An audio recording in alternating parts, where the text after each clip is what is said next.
पांचवें चरण का मतदान, उस पर चर्चा करते हैं। 543 लोकसभा की सीटों में से 428 लोकसभा की सीटों का मतदान आज खत्म हो गया। 7 चरण में होने वाले इस लोकसभा के चुनाव में पांचवें चरण के मतदान में 49 सीट्स पर आज मतदान हुआ और इसमें पश्चिम बंगाल में कई जगह पर बवाल होता हुआ भी दिखाई दिया। पश्चिम बंगाल के 24 परगना और टीटागढ़ में पोलिंग बूथ पर जमकर हिंसा हुई और ऐसा लग रहा था कि हालात पर काबू पाने के लिए काफी मुश्किल है, इसलिए पुलिस को लाठीचार्ज भी करना पड़ा। और इसके साथ साथ हम आपको यह भी बताना चाहते हैं कि कई जगहों पर इस बार वोटिंग बहुत अच्छी हुई है। 5 चरण के जो मतदान है 428 सीट पर मतदान हो चुके हैं और अब सिर्फ 2 फेज का मतदान बाकी है, यानी कि 115 सीटों का, जो कि बस 1 जून तक खत्म होता हुआ दिखाई देगा। इस मतदान के इस पूरे चुनाव के क्षेत्र में अगर हम देखें तो कई ऐसे मुद्दे सामने निकल कर आए जो अपने आप में काफी बड़े थे, लेकिन उस पर चर्चा करें उससे पहले में जरा ये ताजे आंकड़े आ गए हैं वोटिंग परसेंटेज के, तो आपके सामने रख दूं। उत्तर प्रदेश में 57.75%, महाराष्ट्र में 48%, चिंताजनक है। बिहार में 52%, झारखंड में 63% और उड़ीसा में 60.72%।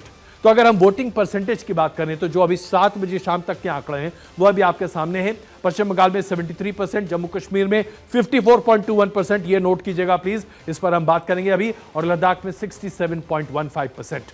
सबसे पहले मैं महाराष्ट्र की तरफ ले जाना चाहता हूं आपको। महाराष्ट्र का आंकड़ा एक बार फिर हम आपके सामने स्क्रीन पर रख रहे हैं। महाराष्ट्र का जो पोलिंग परसेंटेज है अभी आप देखिए, जो महाराष्ट्र का पोलिंग परसेंटेज है वो बहुत चिंताजनक है, 48.88%। 13 सीटें हैं महाराष्ट्र में जिस पर आज मतदान हुआ है। ये 13 सीटें मुंबई और उसके आसपास के इलाकों में हैं, नासिक और इस तरह के तमाम बड़े शहरों में। 48.88% मतदान का मतलब है कि बड़े पैमाने पर लोग बाहर निकलकर मतदान करने के लिए नहीं आए। मुंबई और उसके आसपास के क्षेत्रों में आमतौर पर यह शिकायत रही है कि लोग मतदान के लिए बहुत कम निकला करते हैं। इस बार भी वही ट्रेंड आपको देखने को मिला है। बिहार में भी इस बार जो मतदान हुआ है 52% के आसपास मतदान, यह भी चिंता का विषय है खास करके भारतीय जनता पार्टी के लिए, क्योंकि यहां पर सब कुछ दांव भारतीय जनता पार्टी का लगा हुआ था। सबसे ज्यादा सीटें भारतीय जनता पार्टी के दांव पर थीं।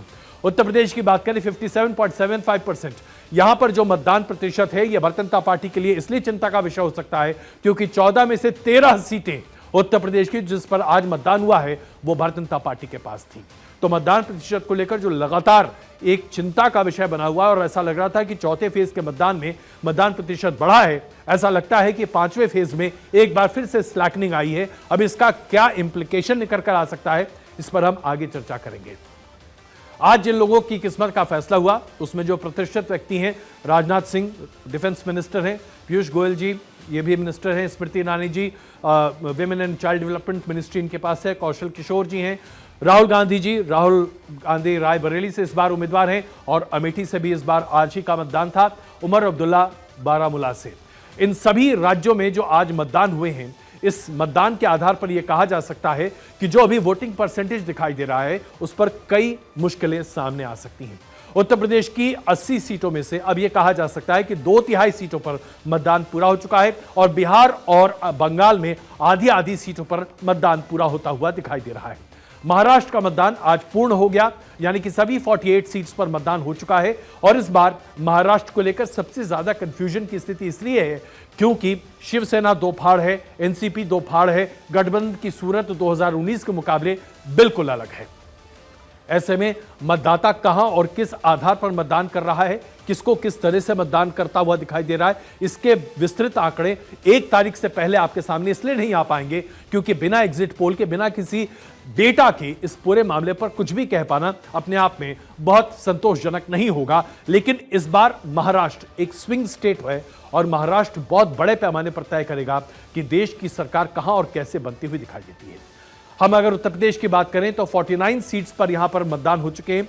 2014 के मुकाबले भारतीय जनता पार्टी ने अपने आप को काफी बेहतर स्थिति में 2019 में पाया था, लेकिन अब किस तरीके से भारतीय जनता पार्टी यहां पर अपने पूरे कैंपेन को लेकर आगे चल रही है, 13 सीटों में से कितनी सीटों को भारतीय जनता पार्टी बचा पाती है और क्या यहां पर सेंधमारी बड़े पैमाने पर विपक्ष कर पाएगा, यह सोचने वाली बात है।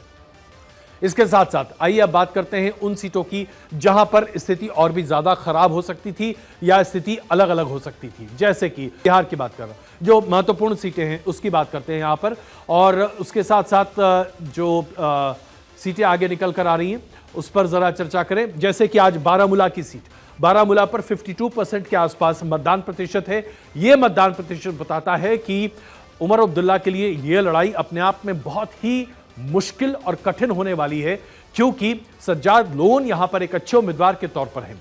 उमर अब्दुल्ला ने बार बार अपने कैंपेन में कहा कि भारतीय जनता पार्टी ने अपना प्रत्याशी कश्मीर में नहीं उतारा है, लेकिन प्रॉक्सी कैंडिडेट सज्जाद लोन है, इसलिए इस पूरे आधार पर एक चुनाव होता हुआ दिखाई दे रहा है। लेकिन सबसे बड़ी बात क्या निकल कर आ रही है, 5 अगस्त 2019 के बाद से धारा 370 के निष्क्रिय किए जाने और पूरी घाटी में जो शांतिपूर्ण माहौल है, उसकी वजह से जो उत्साहवर्धक पोल परसेंटेज है, यह सिर्फ जम्मू कश्मीर के लिए नहीं है बल्कि पूरी दुनिया के लिए एक संदेश है कि आज भारत की नीति कितनी कारगर और ठोस साबित हुई है अंतर्राष्ट्रीय परिप्रेक्ष्य के आधार पर भी।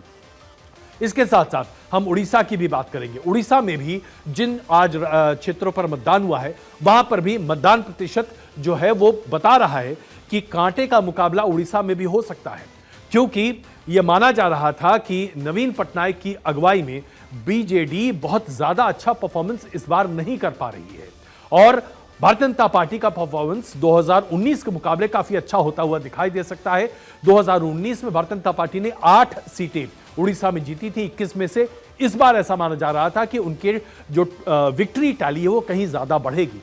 अभी उड़ीसा के मतदान में और भी चरण बाकी है। जाहिर सी बात है उससे भी अभी आधे तक ही उड़ीसा में मतदान हुआ है, तो अभी तकरीबन 12 से 15 सीटें और बाकी हैं जिस पर मतदान होना बाकी है। लेकिन जिस तरह से अभी जो रुझान सामने आ रहे हैं उसके आधार पर यह कहा जा सकता है कि एक अच्छा मुकाबला बीजेडी और उसके साथ साथ भारतीय जनता पार्टी के बीच में हो रहा है।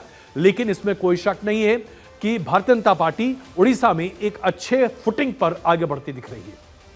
जहां तक हम पश्चिम बंगाल की बात करें, पश्चिम बंगाल में इस बार जो चुनाव का पूरा चरण रहा है यह अपने आप में बहुत ही चुनौतीपूर्ण रहा है। संदेश खाली के मामले पर भारतीय जनता पार्टी ने अपने आप को जरा बैकफुट पर पाया, लेकिन सीएए का मुद्दा बड़े पैमाने पर हावी रहा। ममता बनर्जी ने पलटवार करते हुए सीएए के साथ साथ प्रधानमंत्री नरेंद्र मोदी के ऊपर भी कई तरह के आक्षेप लगाए। भारतीय जनता पार्टी पर तो आक्षेप लगाए ही, और गौर कीजिएगा यही वो दौर है जहां ममता बनर्जी ने स्पष्ट तौर से कहा कि इंडिया गठबंधन की सरकार बनना तय है और वे बाहर से इंडिया गठबंधन की सरकार को अपना समर्थन देंगे। तो देखिए पॉलिटिक्स जो है वो उसके अलग डायमेंशंस सामने निकल कर आ रहे हैं। जैसे जैसे पोल प्रोसेस आगे बढ़ता चला जा रहा है और क्रिस्टलाइज हो रहा है, यह बता रहा है कि किस तरीके से 5वें चरण के इस मतदान के साथ ही हर पक्ष अपने आप को एक अच्छी फुटिंग पर देख रहा है। रुझान और नतीजे तो 4 तारीख को ही सबसे पहले समझ में आएंगे, लेकिन उससे पहले की पोजीशनिंग बहुत कुछ कह रही है।